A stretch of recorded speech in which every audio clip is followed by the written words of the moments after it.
রথযাত্রার দিন কাছে, তাই রানী রাজাকে বললে, চলো রথ দেখতে যাই।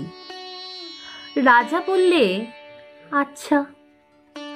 ঘোড়াশাল থেকে ঘোড়া বেরোলো, হাতিশাল থেকে হাতি, ময়ূরপঙ্খী যায় সারে সারে, আর বল্লম হাতে সারে সারে সিপাই সান্ত্রী, দাস দাসী দলে দলে পিছে পিছে চলল। কেবল বাকি রইল একজন, রাজবাড়ির ঝাঁটার কাঠি কুড়িয়ে আনা তার কাজ। সর্দার এসে দয়া করে তাকে বললে, ওরে তুই যাবি তো আয়। সে হাত জোর করে বললে, আমার যাওয়া ঘটবে না। রাজার কানে কথা উঠল, সবাই সঙ্গে যায়, কেবল সেই দুঃখীটা যায় না।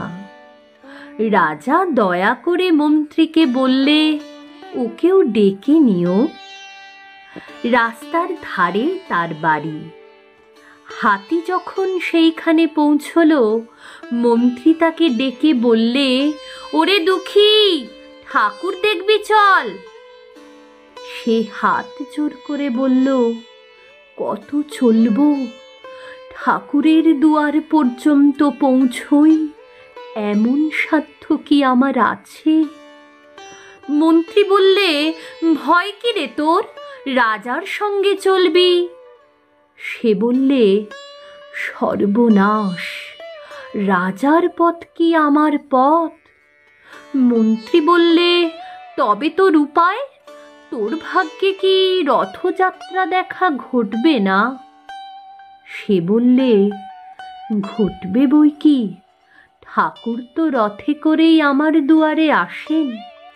মন্ত্রী হেসে উঠল, বললে, তোর দুয়ারে রথের চিহ্ন কই? দুঃখী বললে, তার রথের চিহ্ন পড়ে না।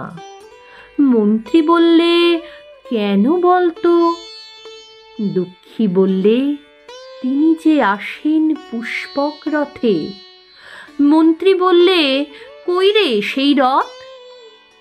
দুঃখী দেখিয়ে দিলে, তার দুয়ারের দুই পাশে দুটি সূর্যমুখী ফুটে আছে।